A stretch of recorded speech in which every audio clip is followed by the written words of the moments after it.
I'm Matt. Hi, I'm Desiree. And we're bringing you this week's Rising Tide West Coast Swing Guide. We're here with our November 2024 series on the guide. It is Novice November, where we're going to take you through all that's entailed in novice dancing and help you dial all of that in regardless of your dance level. Yeah, so we're kind of focusing this a little bit more on novice competitors. That's not to say that anyone couldn't benefit from these tips and having more of this in your dancing, but this is a little bit more focused for the novice competitor. And so we thought we'd kick this off by talking about one of the things that gets kicked around a lot when we talk about judging novice contests is what's called the 3 T's, which stand for timing, technique, and teamwork.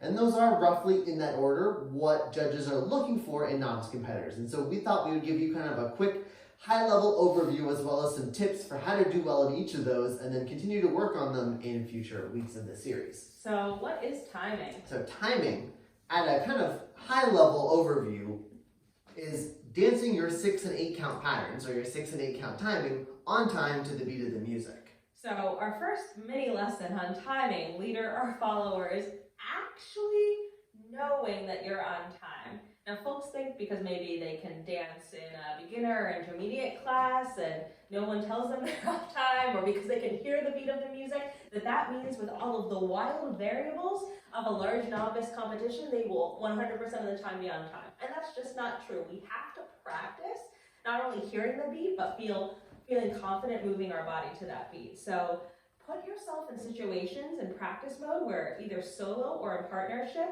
you're hearing the beat, practicing dancing, just stepping out the beat on time, then practicing walking through those 6 counts and then those 8 counts to that beat, and then doing all of that on your own in dance moves, right? You should be able to dance all of your own dance moves to the music on your own. Only then should you do that with a practice partner, because that adds a new variable, and only then should you really dial that in social dancing. So making sure that it's not just because you hear the beat that you were 100% on time, but that you can do it within all those variables in the lab that is a novice Japanese doll. Yeah, and once you know that you're really on time, the final piece to it is actually committing to your timing. Because a lot of people can dance on time, but it doesn't look like they're sure that they're on time. We want to be absolutely certain that we are on time because we've practiced so much to make sure that we are. Yeah. Now technique is critically important. It's a really big topic with lots to cover, but if we had to boil it down, it would be showing that you know what West Coast swing is while you're dancing, really defining those foundational pieces of the dance and doing that really well, what some would say is at a higher quality of movement level. Yeah. And for leaders, our most important role in West Coast swing is leading the follower. And so our most important step is the step that leads the follower, which is also known as count 1. So the most important thing when we're thinking about technique, and again, there's a lot of techniques we can talk about here, but our most important thing that I would want to see from leaders is committing our weight to that step on count number 1, which is typically with our left foot. So when I'm going back in any pattern, I want to see at some point within 100% of the leader's body weight getting over the left foot. Now, a lot of leaders are pretty good with this on push breaks and left side passes, but where we lose it is on the right side pass, that diagonal step. We focus so much on that going off to the side that we never get out of a split weight position. And so what we want to see is getting 100% of the weight over that step, even on a right side pass. Yep. For our followers, one thing that can really make a big difference is demonstrating your own direction. So in West Coast swing, we have stretch, compression, and rotation.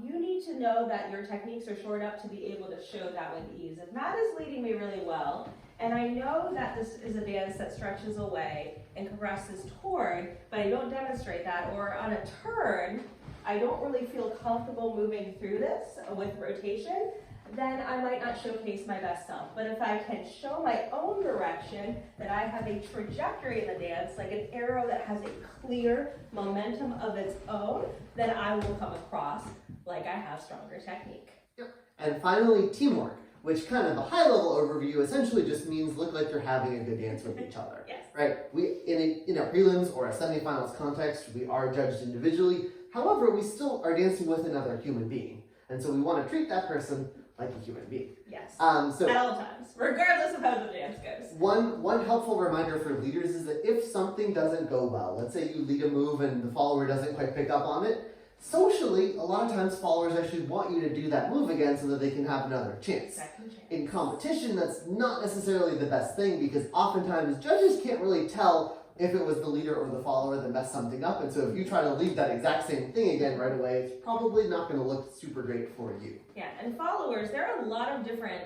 levels of experience in Novice. Some folks dance Novice for years, some folks are in for a competition or two and then are not there anymore. Some people come in with other dance backgrounds, some people with no dance background, and all of that is great. It just means you're dancing with a lot of actual varieties of leaders.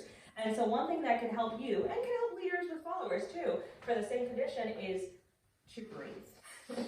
So if I dance without breathing, not only does that make my body work extra hard, I look extra tense, I can be more likely to miss certain cues. I don't showcase my best self when I do that same dance with breath. No matter what leader I'm dancing with, I have more command of myself. My body has all the oxygen it needs to do its best job, and I look like a more composed dancer. I also give my leader the experience of a more composed follower, which makes our dance as teamwork together better. That was your guide. Thank you everyone for tuning in. If you like this video, be sure to give it a thumbs up, subscribe to our YouTube channel, like our Facebook page, and check out our website and online store, link in the description. See you for the next one.